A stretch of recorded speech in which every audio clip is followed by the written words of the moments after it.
नमस्कार, आप देख रहे हैं संसद टीवी। आपके साथ मैं हूं नरेंद्र सिंह। लोकसभा अध्यक्ष ओम बिरला राजस्थान के जयपुर दौरे पर हैं। लोकसभा अध्यक्ष डॉक्टर भीमराव अंबेडकर की 66वीं पुण्यतिथि के अवसर पर अंबेडकर के द्वारा संविधान के माध्यम से महिलाओं को दिए गए अधिकारों का स्मरण करते हुए मातृशक्ति को समर्पित एक विशेष कार्यक्रम में शामिल हुए हैं। आइए सीधी तस्वीरों में लिए चलते हैं आपको राजस्थान के जयपुर। बाबा साहब भीमराव अंबेडकर जयंती महोत्सव समिति के तत्वाधान में आयोजित संविधान सभा के अंदर हमारे बीच में राजस्थान भारतीय जनता पार्टी के प्रदेश अध्यक्ष विधायक डॉक्टर सतीश पूनिया जी, लोकसभा में मेरे सहयोगी सांसद श्री रामचंद्र बोहरा जी, सांगानेर के विधायक श्री अशोक लावठी जी और इस आयोजन के शिल्पकार जो हमेशा दलित, शोषित, पिछड़ी महिलाओं, लोगों का नेतृत्व करते हैं, उनके जीवन में परिवर्तन आए, उसके लिए प्रशासनिक सेवा में रहते हुए भी और उसकी बाद सेवाओं के बाद भी लगातार प्रयास करते रहते हैं श्री लालचंद आसवाल जी। मैं सबसे पहले आज ये भारत की जो राजस्थान की महिलाएं जो यहां बैठी है, ये महिलाओं की ताकत, ये महिलाओं की शक्ति, ये महिलाओं को मिला अधिकार, समता और न्याय का अधिकार, समता मूलक समाज का निर्माण, इसके लिए जो संविधान के शिल्पकार हैं, जो समानता के प्रेरणादायक हैं, बाबा साहब अंबेडकर जी की को मैं सबका आह्वान करता हूं कि पहले बाबा साहब की जय बोलेंगे। बाबा साहब भीमराव अंबेडकर, बाबा साहब भीमराव अंबेडकर। जयपुर की इस राजधानी के अंदर आज ये महिलाएं जो बड़ी संख्या में यहां बैठी है,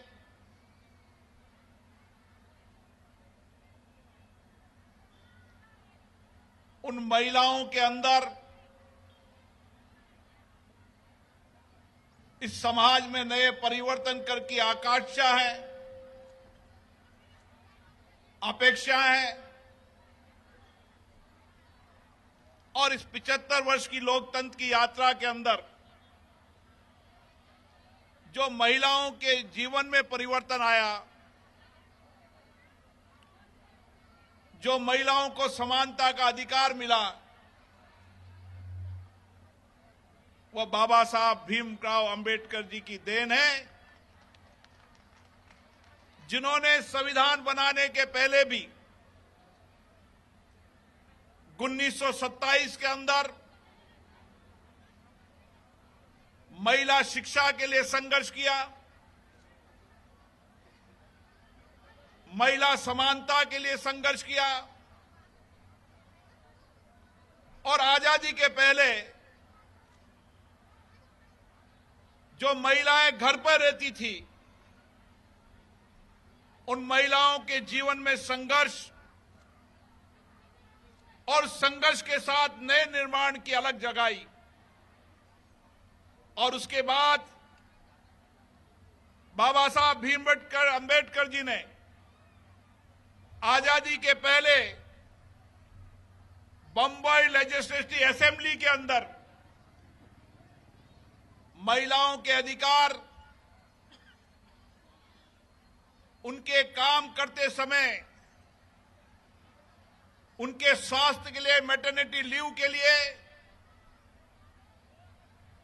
जिन्होंने उस समय आवाज उठाई और जब उनको संविधान सभा का दायित्व दिया तो दुनिया के अंदर अगर संविधान के अंदर सबको मताधिकार, सबको समानता का अधिकार, लैंगिक आधार पर भेदभाव नहीं, जाति के आधार पर भेदभाव नहीं, सबको भारत के इस लोकतंत्र के अंदर अपने निर्वाचित प्रतिनिधियों के माध्यम से देश में प्रधानमंत्री कौन बने, मुख्यमंत्री कौन बने, उसके लिए मताधिकार दिया तो बाबा साहब अंबेडकर जी से शिल्पकार ने दिया। दुनिया के कई देशों के अंदर उस समय महिलाओं को मत का अधिकार नहीं था, वोट का अधिकार नहीं था, लेकिन बाबा साहब ने इन महिलाओं का संघर्ष आजादी के पहले भी किया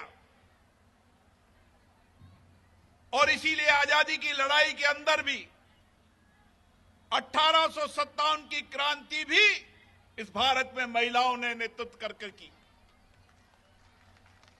और इसीलिए आज इस 75 वर्ष की लोकतंत्र की यात्रा के अंदर हमने ये परिवर्तन देखा है कि आज भारत की महिलाएं चाहे शिक्षा हो, विज्ञान हो, सामाजिक क्षेत्र हो, तमाम क्षेत्रों के अंदर आज नेतृत्व कर रही है। लेकिन अब समय आ गया है कि इस महिला की कोख से पैदा होने वाले हर बेटी,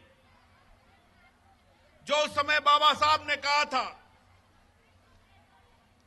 कि जब तक महिला शिक्षित नहीं होगी इस समाज में परिवर्तन नहीं हो सकता। अगर भारत को विकसित देश बनाना है, भारत का नवनिर्माण करना है, तो हर महिला को शिक्षित होना पड़ेगा। और इसीलिए आज 75 वर्ष बाद इस देश के अंदर महिलाएं चाहे बैंक के खाते को लेकर, गैस के चूल्हे से लेकर, मकान से लेकर, सेल्फ हेल्प ग्रुप बनाकर, स्वावलंबन आत्मनिर्भर से लेकर, और किस तरीके से महिलाएं आत्मनिर्भर हो सके, भारत के प्रधानमंत्री जी ने एक नई दिशा तय करने का काम किया। और इसलिए अब आपकी जिम्मेदारी ज्यादा है, और जिम्मेदारी इसलिए आपकी ज्यादा है कि सृष्टि का निर्माण मां से हुआ है। इस मां की कोख से निकली हुई हर बेटी, यह हमारी जिम्मेदारी होना चाहिए कि हम उसको अच्छी शिक्षा दें, अच्छे संस्कार दें। जो जीवन में हम कहीं अशिक्षित रह गए हैं, मेरी बेटी सबसे ज्यादा शिक्षित हो, देश और दुनिया में नेतृत्व करे, उसके लिए आपको नई अलग जगानी पड़ेगी, नई दिशा तय करनी होगी।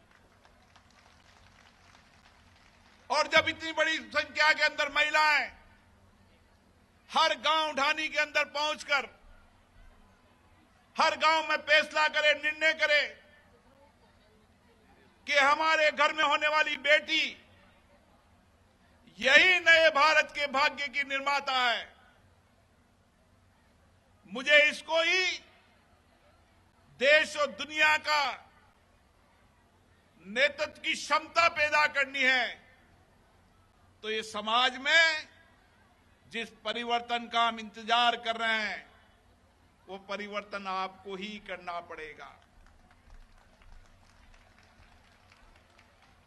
बाबा साहब ने संविधान में सब अधिकार दिए हैं, समता का अधिकार दिया है, न्याय का अधिकार दिया है, महिला संरक्षण का अधिकार दिया है। और उन्होंने तो उस समय 1951 के अंदर भी जब हिंदू कोड बिल संसद में पारित नहीं हुआ तो सत्ता को त्याग कर इन महिलाओं के संघर्ष की नई दिशा उस समय भी तय की थी। और इसीलिए अगर हम बाबा साहब के सपनों को पूरा करना चाहते हैं तो हमारा सपना यही होना चाहिए कि हमारे कोख से पैदा होने वाली बेटी, हम उसको दुनिया की, देश की सबसे अच्छी शिक्षा देंगे। आज सभी देश के अंदर, चाहे राज्य की सरकारें हो चाहे केंद्र की सरकार हो, महिला शिक्षा पर कानून के तहत भी अधिकार है और इसीलिए हमें हर कानून की जानकारी होनी चाहिए। आज संविधान कथा के अंदर हमारे संविधान कथाकार आपको बताएंगे कि संविधान में महिलाओं को क्या क्या अधिकार है। भारत सरकार ने क्या क्या अधिकार महिलाओं को दिए हैं। हर महिला को अपने अधिकार की जानकारी होनी चाहिए और सजग रूप से वह अधिकार हमें मिले। उसके लिए बाबा साहब ने जो रास्ता बताया था, संघर्ष का रास्ता, अधिकार का रास्ता, वह हमारे जीवन में हमेशा होना चाहिए। और इसीलिए मैं आपसे इतना ही आग्रह करना चाहता हूं कि आप सब सामूहिकता के साथ मिलकर इस राजस्थान के हर गांव के अंदर, हर ढानी के अंदर, हर शहर के अंदर बाबा साहब के इस संविधान को लेकर जाएंगे। महिलाओं के अधिकार, उनके दायित्व को लेकर जाएंगे। हमने 75 साल तक अधिकार की बात की, लेकिन अगर हमें विकसित भारत बनाना है, नया भारत बनाना है, तो हमें हमारे दायित्व कर्तव्यों को निभाते हुए इस विकसित भारत बनाने में सबसे बड़ा योगदान महिलाओं का हो। और देश और राज्यों ने देखा है कि सत्ता बनाने बिगाड़ने का काम करती है तो महिलाएं करती। इतनी सजग रूप से आज हमारे मतदाता के रूप में अंदर महिलाएं हैं। इसलिए आपके एक बोर्ड से सरकारें बनती हैं, सत्ताएं पलटती है। इस बोर्ड की कीमत भी आप समझो और आने वाले समय के अंदर हम एक ऐसे भारत के निर्माण का योगदान दें, एक ऐसे विकसित भारत का निर्माण का योगदान दें जो प्रधानमंत्री जी ने लाल किले के मैदान से देश की जनता को आह्वान किया है। मुझे आशा है कि हम सबके सामूहिक प्रयासों से मिलकर दुनिया के अंदर जो बाबा साहब ने उस समय सपना देखा था कि भारत विकसित राष्ट्र अपने बलबूते पर बनेगा, अपनी ताकत पर बनेगा, महिलाओं की शक्ति सामर्थ्य से बनेगा, आज वो हम सपना पूरा होते देख रहे हैं कि किस तरीके से दुनिया के सारे देश भारत की ओर देख रहे हैं और दुनिया के अंदर सबसे बड़ा लोकतंत्र, सबसे बड़ा विशाल देश, सबसे बड़ी विशालता और दुनिया में सबसे बड़ा संविधान की ताकत है तो भारत के पास है। और भारत की ताकत हमारी महिलाओं के पास है।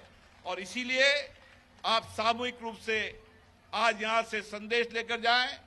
बाबा साहब ने जो संविधान में कहा है, उस संविधान के माध्यम से हर गांव ढानी के अंदर इस संकल्प के साथ जाएं कि भारत के निर्माण में हम सब संकल्प होकर सहयोग करेंगे। पुनः आप सबको बहुत बहुत धन्यवाद। सीधी तस्वीरों में आप देख रहे थे राजस्थान के जयपुर से लोकसभा अध्यक्ष ओम बिरला को। इस विशेष प्रस्तुति में अभी के लिए इतना ही। मुझे दीजिए इजाजत। आप देखते रहिए संसद टीवी। नमस्कार।